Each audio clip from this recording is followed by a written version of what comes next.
Oi, pessoal, tudo bem com vocês? Boa tarde para todo mundo. Não sei mais se é bem ruim, né? Mas é, queria dizer para vocês que eu sei que eu tô meio atrasada com o conteúdo, eu tô no capítulo 11 ainda, mas hoje eu vou explicar o capítulo 11 inteiro e se tudo der certo, já explicar o 12. Que eu fiz um mapa mental além do... No capítulo 11 tem slide, mas no capítulo 12 tem mapa mental. E o mapa mental ele é mais rápido, né?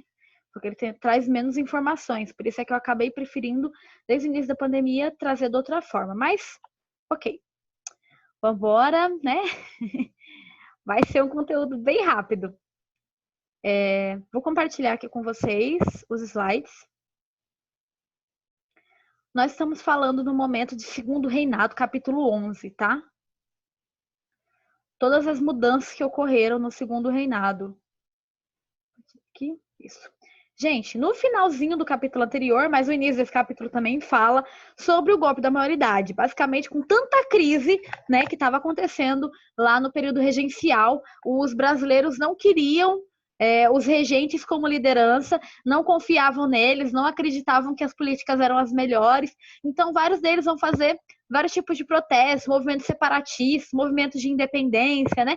Então, com tudo isso, vai ser necessário acontecer o golpe da maioridade. O Dom Pedro de Alcântara, ele tinha 14 anos, desculpa, 14 anos quando ele é instituído como presidente, o imperador do Brasil. Pensa você, com 14 anos, eu viro e falo assim, a partir de hoje você lidera o Brasil. Vai na fé. É desesperador? É um pouco, porque 14 anos que a gente sabe, né? Eu tô com 27, não sei nada de como que administrar um local tão grande como era o Brasil, numa situação tão instável como era o Brasil no período, não foi fácil, tá? Mas foi a melhor forma de regularizar as crises, porque muitas pessoas eram bem a favor dos imperadores, tá? É, da de toda a influência que ele já tinha ao longo dos anos. Entendia-se que o rei ou o imperador descendia porque Deus quis que ele nascesse assim. Não era tão forte quanto foi na Idade Média, mas ainda tinha resquícios disso. Porque a gente está falando aqui de 1800 e pouquinho, tá? 1820, talvez. Por aí, tá? Ali o início, primeira metade do século XIX, tá? Surgiram então um movimento para modificar a lei, e de fato ela é modificada, permitindo com que Pedro de Alcântara já esteja com a maioridade, mesmo sendo com 14 anos. Ele é levado para um pátio e lá no pátio declarado como imperador do Brasil com apenas 14 anos. Coitadinho, perdido, né, no meio disso tudo. Ele foi um dos líderes que durou mais tempo na nossa história, porque como ele era muito novo quando ele entrou no poder, e ele é bem velhinho quando ele sai, vocês vão ver. Então, visto como oportunidade de fortalecer o governo brasileiro, pois era simbolicamente representava a unidade da nação, né? Ele era a representação do império. Quando a gente fala império, basicamente é um grupo governando outros territórios, né? Ou um território governando outros. E ele ali era o líder desse império, tá? Mesmo que existissem os regentes que estavam, é como você falar, você é tutelado por alguém. Você já tem toda a liberdade? Não tem. Então, naquele momento, ele poderia fazer com que isso unisse um pouco mais. Eu já falei que eu amo estudar Segundo Reinado. Para mim, a história do Brasil, um dos melhores períodos é Segundo Reinado. Né? E para quem gosta de história do Brasil, tá aí uma ótima oportunidade de conhecer um pouco mais. Ele tinha autoridade disso por ser filho de Dom Pedro I, né? Quem instituiu a independência de Portugal e tudo mais, e poderia lidar melhor com os conflitos, porque ele tinha total poder. O poder dos regentes, ele não era ilimitado, como é quando você fala com o imperador, entendeu? Eles dependem de outras instâncias do governo, enquanto o imperador não. Ainda mais que existia o poder moderador, que a gente já falou o que é, mas lembra que na última Constituição, antes disso acontecer, eles tinham instituído os 3 poderes, né? Legislativo, executivo e judiciário, mais um. É muito importante vocês saberem esse mais um. Esse mais um é o poder moderador. O poder moderador, então, era o poder do imperador. Ele tinha voto sozinho. E ele, muitas vezes, teve muito mais poder do que as outras instâncias. Apesar de ser 3 contra 1, ele tinha mais poder, entendeu? Contra quem ameaçasse a estabilidade do país, ele tinha esse poder ilimitado praticamente. Começava o segundo reinado, então, que foi até 1889, tá? com um golpe militar que derrubou o governo e proclamou a república, né? Mas aí a gente vai estudar isso depois. As primeiras mudanças, os fatos pelo qual eu amo esse período, é que agora ele vai criar essa ideia de efetivamente uma nação. Antes, o Brasil era muito desfragmentado ainda, porque a gente tinha os colonos portugueses, aí tinha os holandeses que viviam tentando pegar o território, aí tinha os franceses que também viviam tentando pegar o território, aí você tinha os próprios indígenas africanos e todo aquele povo que vivia aqui, né? E ele vai trazer a ideia de um país unificado. Somos uma única nação. O que faz você ser brasileiro? Era essa a conjuntura que ele quis criar nesse período. E aqui ele vai criar essa ideia dos símbolos nacionais, né?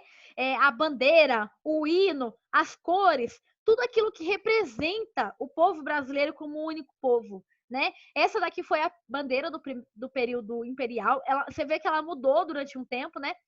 Para chegar como ela é hoje, mas ela não estava tão distante, não. Olha o triângulo, essa parte aqui da ponta verde, depois a parte amarelinha aqui, e esse símbolo aqui do meio era o brasão da família de Alcântara, né? Então, para garantir que eles eram ali os imperadores, né? Então, eles tinham toda essa representação. E aí eles vão criar isso muito forte. Representação do povo, que expressava o povo, expressava a ideia de uma identidade comum, unindo as pessoas que viviam em regiões diferentes. Esse foi o primeiro plano que ele vai desenvolver para falar: agora nós somos uma nação unida. Antes nós não éramos, mas agora nós somos. Então, o que eu preciso saber? O que eu preciso definir como essa única nação que não vai querer separar? Com todo o movimento separatista que aconteceu antes, como que esse povo vai entender que ele é um território único, tá? Como que eles não vão se fragmentar como foi na América Espanhola, como a gente já estudou? Então, o início de mudanças. Houve um crescimento populacional absurdo que aconteceu nesse período, somente ali depois, para vocês terem uma ideia, né? De 1819, com aproximadamente 10 milhões de pessoas, em 72, de 4 milhões, pula para 10 milhões de habitantes, tá? No final do segundo reinado, contava com 14 milhões de habitantes. E se você observar, por exemplo, no próximo capítulo, você vai ver que o São Paulo, por exemplo, cresceu muito, com vários movimentos de trazer imigrantes. Gente, esse é o período de trazer imigrantes, tá? Eles vão trazer imigrantes loucamente após esse período aqui de segundo reinado, tá? Que é o período que a gente está estudando. Início das mudanças. Crescimento populacional, que se deu pela, primeiramente, modernização da sociedade. Ele vai ter essa ideia.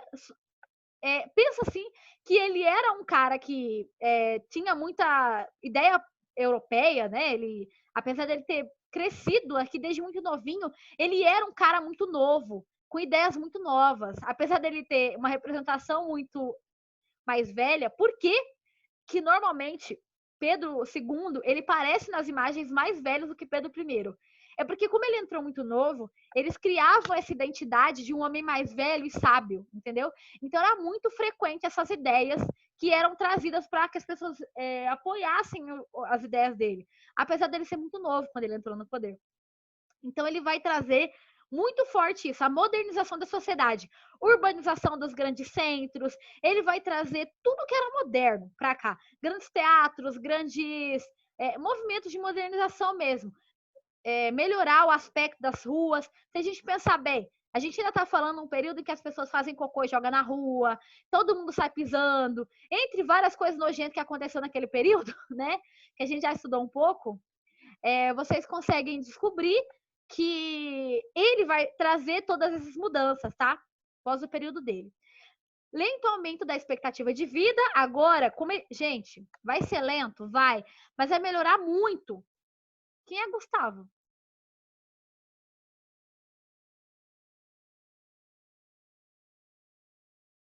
Deixa eu ver aqui. Eu acabei. Ok.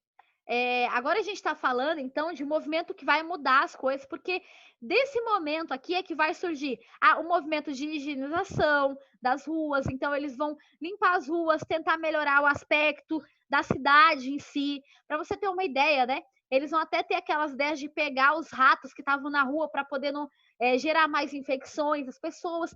Então, é um movimento de limpeza mesmo. Isso vai gerar uma expectativa de vida, aumento disso? É lógico que sim. Se antes não tinha hospital, não tinha urbanização, as pessoas andavam no meio das fezes, no xixi, etc., de rato, de gente e tudo mais. Imagina se não morrer de doença tudo. Acontece uma queda da mortalidade infantil durante esse período, novas tecnologias de saúde, mas a gente vai ter um capítulo, acho que o capítulo 15, eu acho que vai falar só sobre isso, tá? Então daqui a pouco a gente volta. Aumento da produção e da riqueza, ele vai focar bastante, e a questão do tráfico negreiro, que vai mudar muito, porque aí vai surgir aquela ideia, né, de que o tráfico do negreiro vai ser extinto com a lei Eusébio de Queiroz, tá? Até que eles vão mudando as outras leis, mas apenas o tráfico vai ser extinto. Aqui, ó. Em 1850, o tráfico negreiro foi interrompido, muito porque a Europa, principalmente a Inglaterra, né, a gente falou sobre isso na aula passada, ficava pressionando para que houvesse aqui, acaba com isso logo, eles já roubavam os navios, lembra, etc. A gente já falou sobre isso, estou reprisando, mas eu preciso que vocês peguem rápido e leiam o capítulo, gente. Eu estou dando um apanhado, mas se você não ler o capítulo, você não vai entender. E olha aí, o Instituto Federal, a atividade deles para entrar esse ano foi as notas do 8º ano, tá? Então, vamos estudar. Então, a política de incentivo. Aconteceu também uma política de incentivo muito forte, gente, a imigração europeia. Se você pensar que quando o tráfico negreiro é interrompido, né? Então eles param de trazer negros para o Brasil, eles vão falar mão de obra. A principal mão de obra brasileira, a gente falou sobre isso em vários momentos.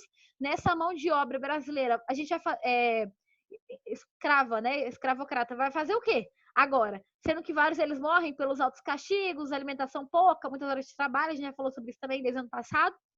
Então a gente precisa manter quem que vai trabalhar. Então eles vão incentivar os europeus a vir, né, para o Brasil. Vai ter muita campanha para o europeu vir para o Brasil, falando que era uma terra boa, que qualquer coisa dava, então era bom de começar aqui a criar seus próprios negócios. Não vai ser exatamente assim, mas é a ideia que é vendida na Europa. Então, muitos europeus vêm para o Brasil, tá? Expansão das cidades, porque as cidades vão aumentando, né, o número de habitantes. 80% da população vivia no campo. Muitos desses vieram, né, nesse período, trabalhar. Chegava aqui, acabava trabalhando nessas plantações de café, principalmente, né? Trabalhavam no setor agrário. O pouco por cento da população trabalhava na indústria e no setor de serviço nas cidades, né? Nem 20%. Então, início das mudanças, né? Primeiramente, Rio de Janeiro é um centro urbano, gente, é a capital do império. Então, eles vão modificar essa capital a seu bel prazer e a sua necessidade de representar todo o poder, toda a sua força, tá?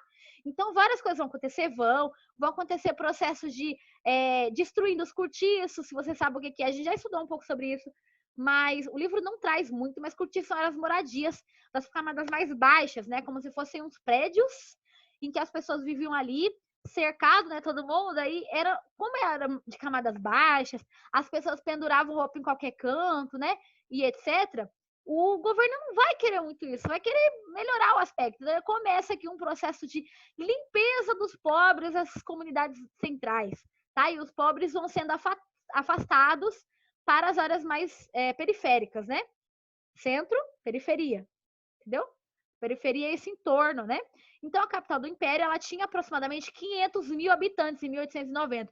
Para vocês terem uma ideia como ela era uma capital cheia, né? O Rio de Janeiro. Porque São Paulo, que era uma capital do estado, né? Uma das principais cidades da época, ela tinha 65 mil. Olha a diferença de número de habitantes, tá? Isso vai mudar? Vai. Ao longo do Segundo Império isso já muda, tá? Então, início das mudanças ainda. Sociedade extremamente desigual, que não favorecia as camadas mais baixas, apenas as camadas mais altas, até porque os mais baixos nem votavam, não podiam defender suas próprias ideias, não poderiam ser votados também, porque tinha que ter um número ali de posses, né? A escravidão continuava, apesar do tráfico negreiro não ter continuado, então era que eles não poderiam trazer escravos, mas a escravidão aqui continuava igual. E isso era legal também, porque ilegal aconteceu ainda mais um pouco. A maioria da população vivia na pobreza e não tinham chances de mudar de vida. Por quê?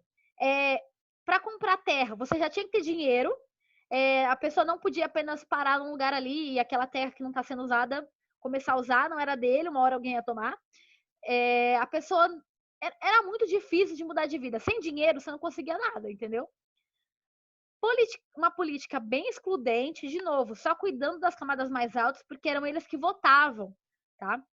sendo com uma renda era proibido de votar e se eleger, né?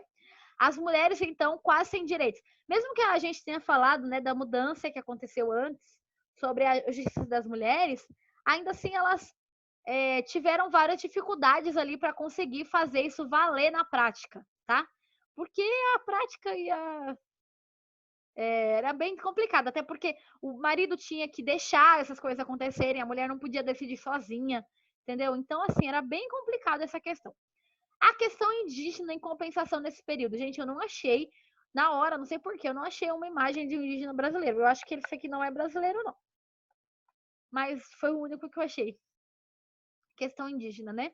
Indígenas foram organizados durante um bom período, as suas terras foram organizadas pela Guerra Justa, né? Em que o europeu tem todas as respostas, né? Em que eles vão levar ali toda a questão da civilização, né? Tornar esse povo civilizado. Então, eles têm direito a entrar em guerra e pegar essas pessoas para aldeamento. Lembra que a gente já falou sobre isso? Então, essa Guerra Justa, ela durou por um bom período.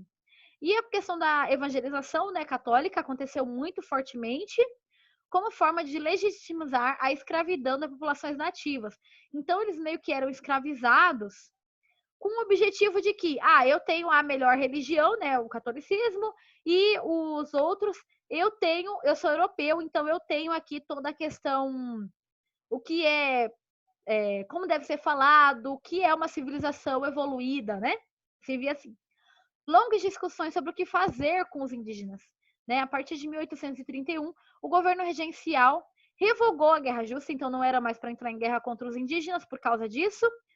O que eles decidiram, né? Como a gente já tinha falado, que aparentemente os indígenas iam sumir como uma comunidade à parte e eles tinham aquele processo de assimilação, né? Ia ter a mesma cultura, a mesma língua, a mesma roupa e etc. Ia ser tão parecido com o português que criou o Brasil que não ia mais fazer diferença. Então era a ideia que eles seguiram por um tempo. Incorporar as populações indígenas na sociedade imperial brasileira, então foi o objetivo, para assimilar mesmo, para que eles ficassem tão parecidos que se tornassem um, né? Retirando suas terras. Gente, esse é um movimento muito grande no Segundo Reinado. Retirada de terras indígenas. Praticamente toda essa confusão começou muito aqui no Segundo Reinado, tá? De questão de terra que a gente luta até hoje aqui no Mato Grosso do Sul, Mato Grosso, tá? Essas terras, então, elas foram retiradas muito nesse período, mas bastante também na Guerra do Paraguai, que a gente vai falar no próximo capítulo. E essas terras eram tiradas apenas porque os indígenas vão para o aldeamento do Estado, assimilação com o cidadão brasileiro. Então, não precisa dessa terra, entendeu? Para que ele vai usar? Então, modificando costumes e tradições nativos, né? Nos próprios aldeamentos, a gente estudou que já acontecia isso.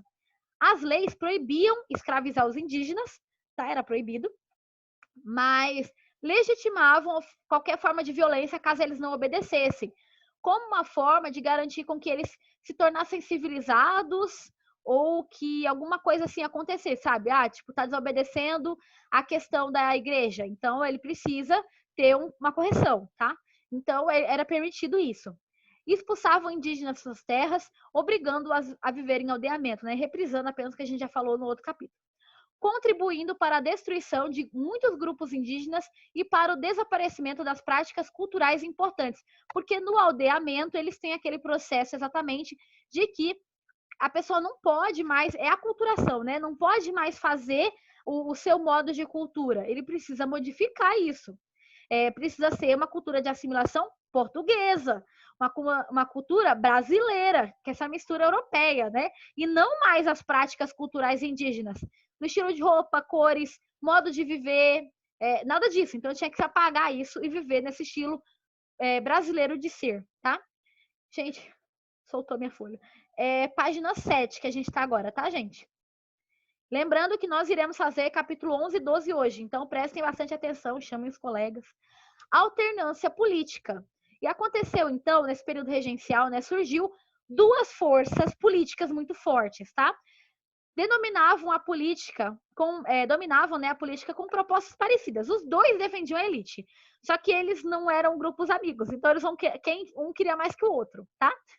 Defendendo a manutenção das relações escravistas e da estruturação econômica desigual que existia no país. Meio que eles queriam manter a mesma estrutura que já estava, tá? Em que eles mandavam, os escravos obedeciam e etc. Só que eles meio que o Partido Liberal queria mandar e o Partido Conservador queria mandar também, tá? Os dois ficavam ali disputando quem que mandava mais. Então, o que que acontece? É que lembra que existe, né? Deixa eu voltar aqui.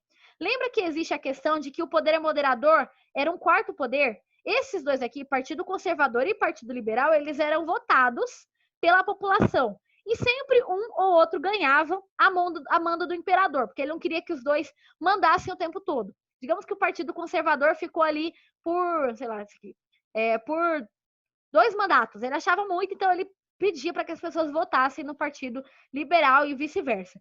Só que, algum motivo, os dois começaram a brigar, digamos, no meio do mandato, e aí não estava mais de acordo, ele...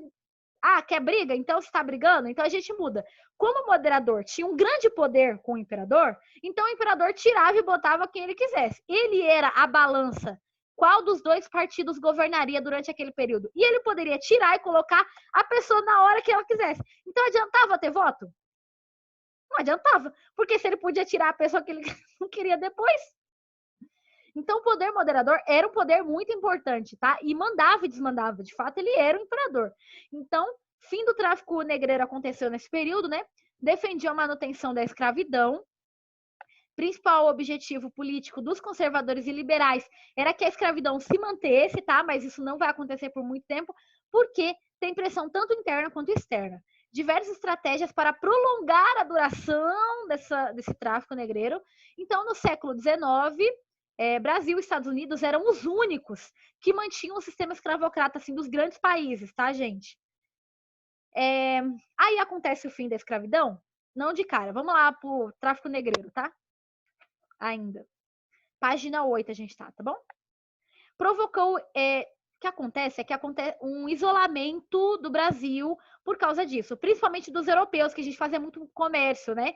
Com a Inglaterra, com a Holanda. Então, somente a Inglaterra. Eles vão falar assim, lembra que a gente comprava quase tudo industrializado da Inglaterra, primeiro país industrializado, a gente já falou sobre isso no início do ano. Primeiro país que desenvolveu a industrialização, né? Então a Inglaterra ela já tinha um poder industrial muito avançado. E ela vendia tudo que ela produzia pra gente. Aí ela começa a pressionar um pouco, olha, se vocês não mandarem isso aí, a gente vai começar a fechar, causar um bloqueio econômico. Então o Brasil fica meio isolado. A Inglaterra ela captura, né, vários escravos, navios transportavam escravos, gente. Eu já li alguns documentos em que elas não devolviam muitos escravos para a Europa, para a África, não. Vários desses navios, pelos livros que eu li, eram afundados para não chegar no Brasil. Então você pensa, a Inglaterra estava fazendo porque ela é boazinha? Gente, eram as pessoas que morriam afogadas. O governo brasileiro começou a negociar, então, o fim do tráfico negreiro com as elites, né? As embarcações brasileiras, o fim do tráfico negreiro, e aí surge a lei Eusébio de Queiroz, que é esse carinha aqui que vocês estão vendo, né? A escravidão ainda duraria 38 anos, mas essa lei, ela garante com que exista o fim desse tráfico de escravos que a gente comentou.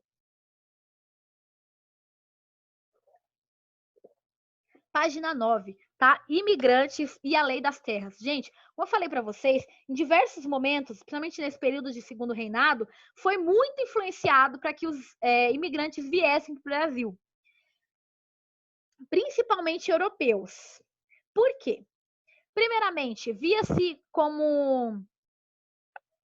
É que eu não quero sair da ordem. Principalmente europeus, substituindo a mão de obra escravizada, né? Os escravos, busca por colonos para começar aqui de novo a plantar essas terras que ainda não eram plantadas, a cuidar mesmo do campo, né? Até porque o agronegócio era muito importante já, principalmente do café. O café no segundo reinado é muito importante, tá? Mas acaba fracassando. O governo, ele criou algumas leis de terras. Primeiramente, se você era estrangeiro, você não poderia comprar terras no Brasil. Isso veio das elites brasileiras, que não queriam que esses imigrantes tomassem a sua produção, entendeu? Então eles vão falar, olha, é proibido, aí conseguem convencer lá o imperador, né, Dom Pedro, que ele vai criar uma lei que é proibido, então, um imigrante comprar terras brasileiras, e ele só podia trabalhar nessas terras. Então a pessoa muitas vezes vinha para o Brasil esperando conseguir uma nova vida, né, esperando que ele ia construir uma vida diferente, toda com o suor do seu trabalho e tudo mais, chegava aqui só tinha que trabalhar que nem um condenado, muitas vezes devia um bocado para as pessoas, mas a gente já fala disso. O governo imperial, então, criou leis das terras, apenas colonos poderiam comprar terras, não os imigrantes, eram para apenas trabalhar no território ou no locais desfavoráveis. Eles poderiam conseguir algumas terras, sim, mas só naquela terra que já não era muito usada, sabe? Já não tinha mais ouro, já foi extraído tudo, ou que a terra já estava meio desgastada, então era muito difícil de desbravar alguma coisa assim, ou plantar, então ali poderia ter que ser. Se a elite achasse que realmente ela não tinha condições de cuidar daquela terra, tá? Camada de pequenos proprietários, ali existiram, né? Poucos. Acho que meu gato apertou, porque esse 44 não faz sentido, não. Proprietários e uma agricultura mais familiar, né? Beneficiando, então, novamente os grandes proprietários, o governo apoiava a elite, né? Porque era a elite que colocava ele ali no poder. Cultura e construção da nação brasileira. Esforço imperial, né? Eu falei para vocês que tem essa coisa muito importante do que é a identidade nacional do brasileiro. O que forma Brasil, Brasil? O que faz Brasil, Brasil, como diria da Mata, né? Que é um escritor muito famoso brasileiro. O que forma nossa identidade como uma única nação? Como país, é o território, né? Mas e a nação? O que forma a gente um país unido como nação? Então, todos que viviam no Brasil deveriam formar o mesmo povo, um povo único, de acordo com Dom Pedro. Falar a mesma língua, então meio que ele vai começar ali um processo de proibição de falar línguas diferentes. Então, se você era alemão, indígena, qualquer outra coisa, não era para ficar falando a língua original, tá? Ter a mesma cultura e história. Lembrar que nós somos construídos, né, com a mesma cultura e história. Lembrando que também a história, ela é construída pela elite, tá? Então, muitas vezes, hoje em dia que a gente vai ter uma história mais voltada para o indígena, mais voltada para a classe baixa, porque, no geral, quem escrevia a história, quem sabia ler e escrever era rico, era a elite, tá? Então, ela foi construída muito, essa ideia dos desbravadores, bandeirantes e pessoas importantes que levaram civilização para as camadas que não tinham, né? Enfim, no final a gente sabe que massacraram, abusaram e fizeram muitas coisas ruins no meio do caminho. Mas essas coisas eles não contavam, né? Hoje em dia a gente sabe por outros estudos. Busca da criação de um sentimento de pertencimento. Já ouviram falar desse termo, gente? Pertencimento? Qual é o lugar que você se sente pertencente? Aquele lugar que você fala, nossa, esse lugar aqui, eu faço parte, eu amo esse lugar. Coloca aí no chat, eu quero ver. Eu faço parte, eu valorizo isso. Pode ser igreja, pode ser sua casa, pode ser escola. Então, aí, pode ser a nação brasileira? Pode. Então, é essa ideia. O que te faz, né? Pertencente a um grupo e não a outro, tá? Então, era essa característica que eles queriam criar. Um povo com ideias comuns, tá? Vocês estão aí, gente? Faz um joinha aí pra mim. Eu tô falando muito, mas eu não tô vendo nenhum tipo de... Vocês não estão falando nada, então... Beleza. Cultura e construção da nação, né? Aí vai ser criado a IHGB, conviver bem. Então, mas essa ideia de pertencimento de um lugar mesmo. Um lugar que você fala, nossa, isso aqui eu faço parte, sabe? Do ambiente, das pessoas. Pode falar um lugar específico. Para mim, pode ser a igreja. Aquele lugar ali, eu me sinto pertencente àquela família, àquelas pessoas. Mas cada pessoa se sente assim num canto. É criado o IHGB, que é o Instituto Histórico e Geográfico Brasileiro. Tem até um bem pertinho da escola, só que é o do Mato Grosso do Sul, né? E eles são quem escrevem a história e a geografia desde o início. É uma ideia positivista, não muito moderna? Mas era o que eles tinham para a época. Então, foi como a história brasileira e a geografia brasileira foi construída. Foi muito aqui, ó, no Instituto IHGB, tá? Acontece também a academia, eles criam a Academia Imperial de Belas Artes, né? Para construir aqui essa ideia de que existe arte no Brasil. Romantismo também é muito comum nesse período, tá? Arte focada em emoções, sentimentos e expressões individuais. O romantismo ele trouxe primeiramente no Brasil valorização da cultura e idealismo do que essa cultura, natureza, né? O que essa natureza tem a ver com a gente, e depois nós temos o mundo ideal, né, em que as mulheres, os indígenas são muito inocentes, vivem num mundo à parte, né? Desromantismo, do romantismo. Então, cultura e construção da nação, né? Página 10. Tá. Criou-se o teatro e peças que focavam em criar essa identidade nacional. Vocês verem, né? Tudo que ele vai criando, que é cultural, histórico, geográfico, de língua, etc., tudo tem um objetivo: tornar essa nação que estava brigando tanto no período regencial, querendo fragmentar, em uma única nação, tá? Estimulou escolas, valorização, ainda mais a valorizar, né, os símbolos nacionais que foram criados nesse período, valorizar a sua história, valorizar a sua cultura, tá?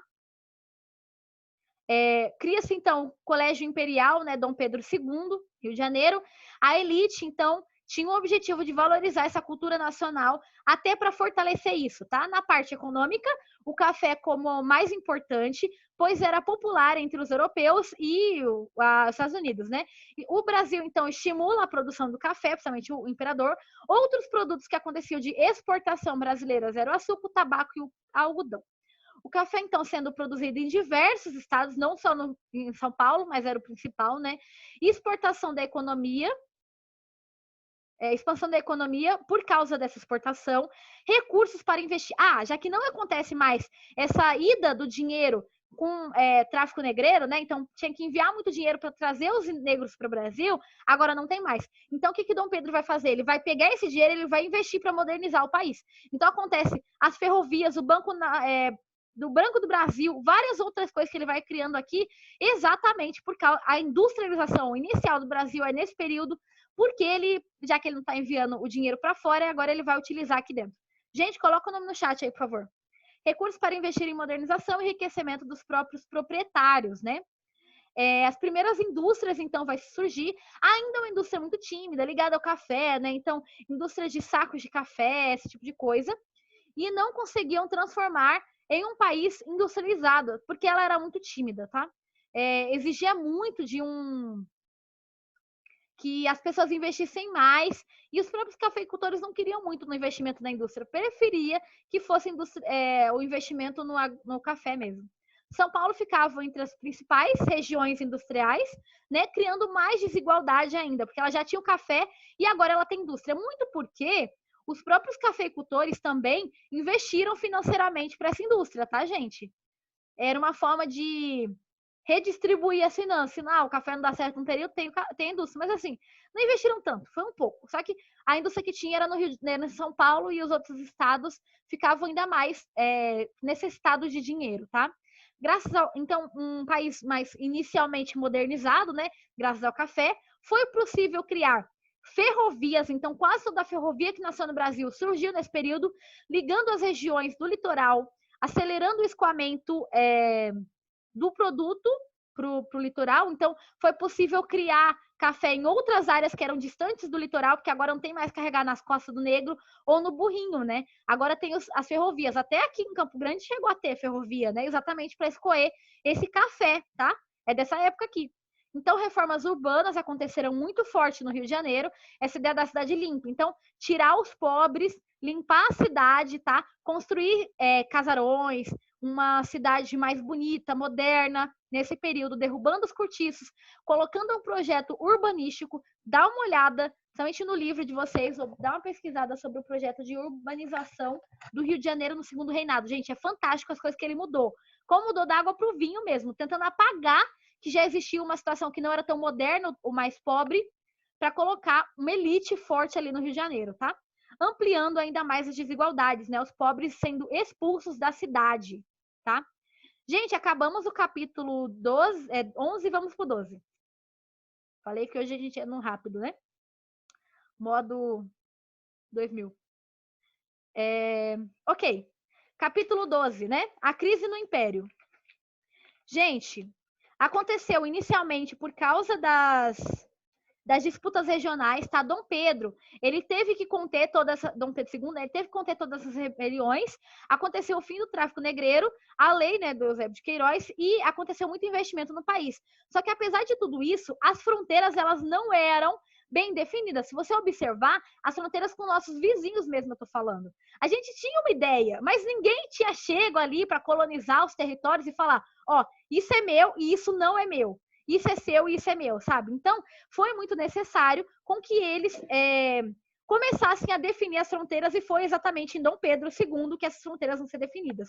Negociaram acordos com os vizinhos, atuando de forma mais ativa no sul, representando, olha, esse território aqui é meu, principalmente porque na Guerra da Cisplatina o Brasil perde um território, né, para o Uruguai. Então ele vai falar assim, olha, eu preciso definir que esse território é meu e que deve ser protegido e vai garantir com que vai ser um país unificado, né? Acontecem diversos conflitos armados, mas alguns deles, eles são definidos exatamente por acordos diplomáticos, tá? Exatamente para evitar a guerra. Muito por causa desse fato aqui, ó. Guerra do Paraguai. Gente, acho que o livro traz muito pouco. Eu amo estudar a Guerra do Paraguai, tem muito a ver com a gente, porque foi exatamente no nosso território, né? Aqui no... nesse período de Mato Grosso do Sul, né? A Guerra do Paraguai, então, iniciou em 1864. O Paraguai atacavam porque o Brasil, ele invadiu um território, o Paraguai sentiu meio... nem foi nele, mas o Paraguai achou que o Brasil ia acabar querendo tomar outros territórios. Então, como o Paraguai também tinha muita força no período, Paraguai e Uruguai, né, eles tinham muita força no período, ele decide invadir o Brasil, tá? Eles capturam o navio brasileiro declarando guerra para o Brasil. E aí surge-se a necessidade da Tríplice Aliança. O Brasil estava perdendo a guerra. A gente pode tentar, não sei se vai dar tempo, mas dá uma olhada na Guerra do Paraguai. É muito importante, porque é a nossa história, a história regional. Não vai dar tempo de eu falar agora, mas só para vocês terem uma ideia no panorama geral, tá? Então, acontece uma união, a Tríplice Aliança, aqui né, na nossa Guerra do Paraguai. Uruguai, Argentina e Brasil para derrotar o Paraguai. Veja o quanto ele foi forte, né? Para conseguir outro território brasileiro. Mas a gente quase não tinha exército. Eu falei isso várias vezes para vocês. O nosso exército vai ser construído aqui durante a Guerra do Paraguai, tá? O fim da guerra acontece em 1870. Eu fui lá conhecer o lugar que aconteceu o final da guerra no Paraguai. Gente, é fantástico o lugar. Você falta sentir assim, a presença dos guerrilheiros, sabe? E foi tão devastador, matou 80% da população masculina. Tanto que aconteceu um processo de que no final da guerra, as mulheres tinham que enviar os filhos a partir de 10 até 12 anos, porque já tinha matado todos os outros homens na guerra. O Paraguai sofreu muito, ele foi destruído porque quase não sobrou homem até para reconstruir o país, sabe? Muitos brasileiros também morreram, mas não foi nem perto do quanto foi devastador para o Paraguai, tá bom? Então, o nosso exército aqui é importantíssimo falar, foi exatamente organizado durante esse período. E Dom Pedro ajudou muito para isso, Dom Pedro II, tá? Ele organizou o exército, já que quase não tinha. Ele cria a ideia dos voluntários da pátria, que são as pessoas que vão lutar por essa pátria unida Brasil, né? Que vai combater qualquer pessoa que esteja querendo acabar com o nosso território. As pessoas para se alistar, bastava ser 18 anos a 50, qualquer um desses poderia, homens, tá? Ofereciam dinheiro para trabalhar na guerra, a maioria não queria, porque foi uma guerra violenta, tinha péssimas condições de vida, né? Durou muito tempo, então as pessoas não queriam muito, não, tá? Péssimas condições para alistar, mas era por isso foi muito prometido alforrias. Então, os negros escravos que fossem lutar na guerra poderiam ganhar alforria, então ser liberto. Muitas pessoas pobres ou ricas poderiam ganhar terras. Lembra as terras indígenas que eles foram extraindo que eu falei para vocês? São essas terras aqui que eles estão dando para quem lutar na guerra, viu? Então, e outra coisa, e os negros que iam lutar na guerra e voltavam alforriado? Vários dos seus donos eram indenizados, então, financeiramente, por ter mandado o negro para a guerra, tá? Os pobres, às vezes, eram pagos também pelas comunidades mais ricas para poder lutar na guerra. Qual foi o ano da guerra? 1860. A gente está falando de Guerra do Paraguai, tá? 1864. Saiu aqui. 1864, tá? Até 70. 1800 a gente está falando, tá? Então tem um pouco mais de 100 anos. pobres ganhavam, né, para se alistar no lugar dos ricos. Aconteceu isso no Nordeste, a gente até estudou sobre isso, o movimento que aconteceu dos pobres, tipo, não queria se alistar, porque a maioria morria na guerra, né? E as mulheres iam para a guerra, assim, como enfermeiras. Muitas lutaram na guerra fingindo que era homem. Outras iam em busca dos seus maridos que estavam na guerra, então elas criavam acampamentos próximos. Eu estudei isso na faculdade, era o meu foco. E aí, elas viviam ali perto, ajudando, como enfermeira, fazendo comida, costurando a roupa deles, porque elas viviam ali perto, tá? O exército do Brasil cresceu e ali foi investido novos recursos para valorizar esse novo exército. Gente, acabou a aula. Muito obrigada. Semana que vem a gente termina os 2 que faltou e os próximos 2 capítulos. Alguma dúvida? Coloca aí.